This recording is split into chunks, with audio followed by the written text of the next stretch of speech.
yang mana oleh Allah yang telah memberikan kita berbagai macam ragam nikmat. Salah satunya nikmat iman dan juga nikmat Islam. Sehingga dengan adanya kedua nikmat tersebutlah kita dapat berenang di bawah panji istiqamah yang kita cintai. Selawat berenang katakan salam.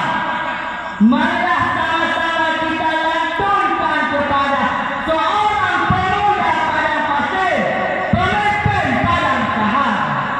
Beliaulah putra daripada Abdullah belahan jiwa Siti Aminah yang berbangga Rasulullah yang mestiqal Habibullah, yaitu baginda Nabi besar Muhammad sallallahu alaihi wasallam yang telah membawa kita dari alam jahiliyah ke alam Islam, dari alam penuh kebodohan ke alam ilmu penuh pengetahuan, dari alam nyembah Lata wal Uzza ke alam nyembah Tuhan Azza wa Jalla. Selawat salam pula kepada al dan sahabat beliau yang mana oleh al dan sahabat telah rela anak-anak dari yatim, istri tercinta dan janda demi menghalalkan sehelai bendera Islam yang berlambang La ilaha illallah Muhammadur Rasulullah. Doa kita bersama kepada para alim ulama, baik itu ulama mutaqaddim maupun ulama yang mutaakhir yang masih ada satu dua di atas permukaan bumi yang fana ini. Ta'zimul ikraman kami kepada Abu selaku pucuk pimpinan daerah Istiqamatuddin Darussalam. Moga-moga Abu dan keluarga diberikan kesehatan serta keselamatan dunia dan akhirat. Ta'zim kami pula kepada seluruh dewan guru yang dengan adanya dewan guru menjadi mudah berjalan roda pendidikan di daerah yang kita cintai ini. Ta'zim kami yang paling istimewa kepada seluruh santri-santri yang telah sudi hadir pada malam yang berbahagia ini. Pada kesempatan kali ini kami akan membawakan sebuah syarahan singkat yang berorientasi fungsi salat dalam kehidupan manusia dengan rujukan Al-Quran surah Al-Baqarah ayat 45 yang berbunyi A'udzu billahi minasyaitonir rajim. Bismillahirrahmanirrahim. Wa asta'inu bis-sabri was-salah wa innaha lakabiratun illa 'alal khashi'in. Yang artinya jadikanlah sabar dan salat sebagai penolongmu. Sesungguhnya nikah itu sungguh berat kecuali bagi orang-orang yang khusyuk. Dari uraian yang di atas menggambarkan kepada kita yang bahawa dengan melakukan salat dapat membantu segala urusan-urusan kita. Hal ini sesuai dengan sabda Rasulullah sallallahu alaihi wasallam. Kana sallallahu alaihi wasallam idza hasabahu amran badara ila salat.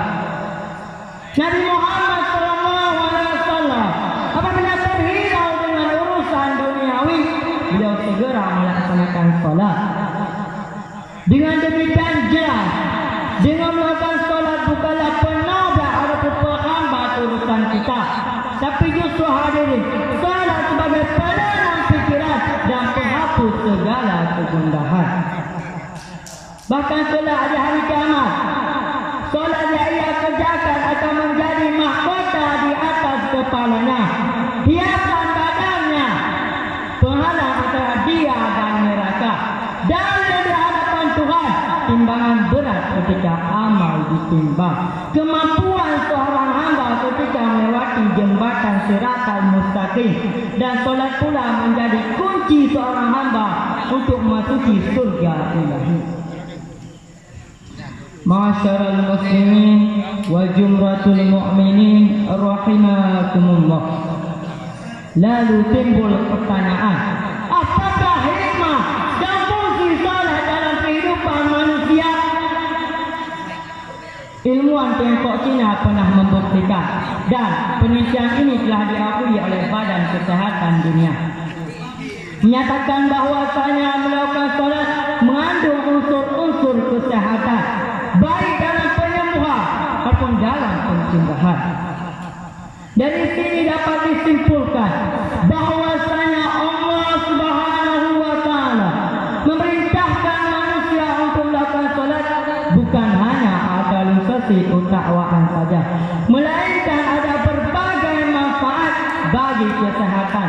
Sehingga dalam konteks ini semakin memperkuat posisi salat menjadi salah satu kebutuhan paling penting dalam kehidupan, sehingga haram hukumnya untuk ditinggalkan. Maka barang siapapun yang meninggalkan salat, kelak di hari kiamat akan keluar seekor binatang dari neraka jahanam yang namanya Hurais. Dari anak kalajengking yang panjangnya jarak antara langit dan bumi dan lebarnya dari timur sampai ke barat.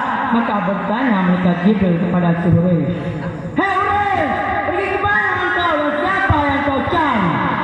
Maka menjawab si Hurais, 5 orang yang bicara. Yang pertama, orang yang meninggalkan salat hal keadaan sengaja. Yang kedua, orang yang enggan memberikan zakat. Yang ketiga, orang yang durhaka kepada kedua orang tuanya. Yang keempat, peminum arak.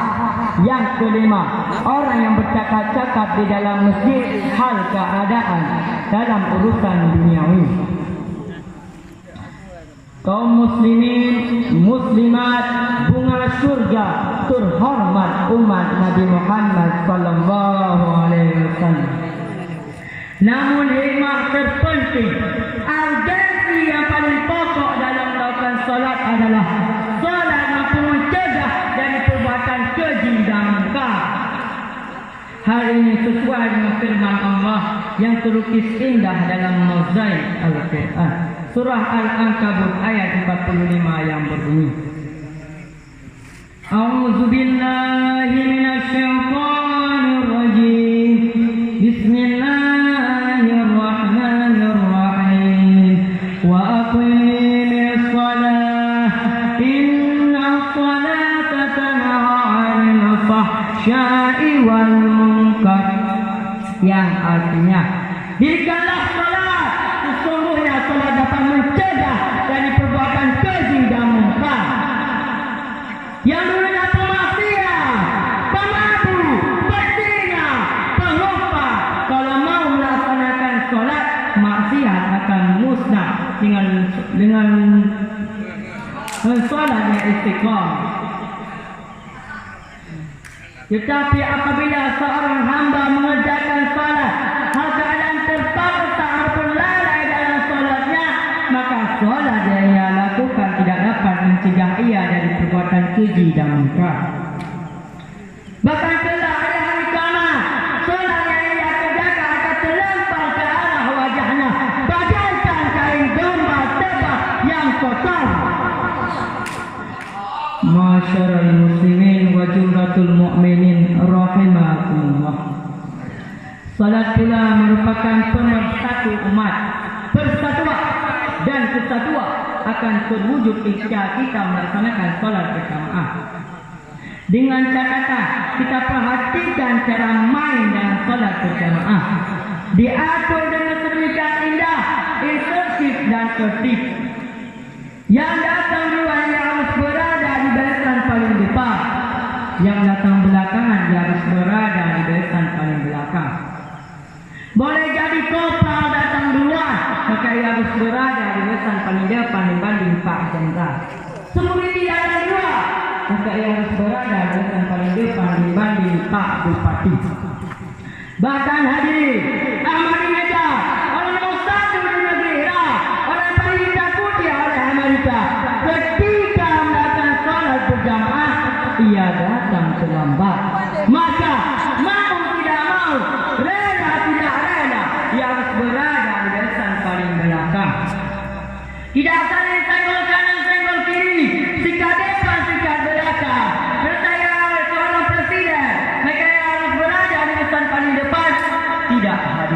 Inilah aturan Allah dalam rangka solat berjamaah. Solat tidak mampu diatur oleh aparat, solat tidak mampu diatur oleh pejabat, solat pun tidak mampu diatur oleh konglomerat. Dari uraian di atas dapat kita ambil beberapa kesimpulan. Yang pertama, solat merupakan realisasi hukum Allah. Dengan solat badan kita menjadi sehat. Dengan melakukan solat kita terhindar daripada maksiat. Dengan melakukan solat berjamaah, persatuan dan kesatuan akan terwujud. Yang kedua, solat merupakan barometer, itu ukuran baik dan buruknya amal seseorang. Rasul menegaskan, awal ma yuhasabu bihi abdul yaumil qiyamah salat. Idza talaha lahu sa'irun amali wa idza fasada lahu sa'irun amali. Awal mula dihisabkan amal seorang hamba pada hari kiamat adalah salat. Apabila bagus salatnya, maka bagus pula segala amalan-amalannya. Apabila buruk salatnya, maka buruk pula segala amalan-amalannya. Na'udzubillah, tsumma na'udzubillah. Yang ketiga, solat dalam Islam merupakan sesuatu yang menempati kedudukan yang sangat penting. Dialah sebagai tiada agama yang bersifat pokok dalam Islam. Tiada adalah solat dan puncaknya adalah jihad di dalam Allah Subhanahu wa taala. Demikian ungkapan Imam Muslim dalam Sahih Muslimnya. Ungkapan di atas merupakan ultimatum dari Allah yang disampaikan oleh para ulama bahawa solat merupakan kewajiban agama yang tidak bisa ditawar-tawar lagi. Sehat ataupun sakit, melihat ataupun buta, berjalan ataupun tidak, tetap harus melaksanakan solat. Hanya ini yang dapat saya sampaikan. Saya akhiri dengan sebuah kaedah. Jika anda tidak bisa mampu menjadi keterangan air penyumbang kesegaran, maka setidaknya anda tidak menjadi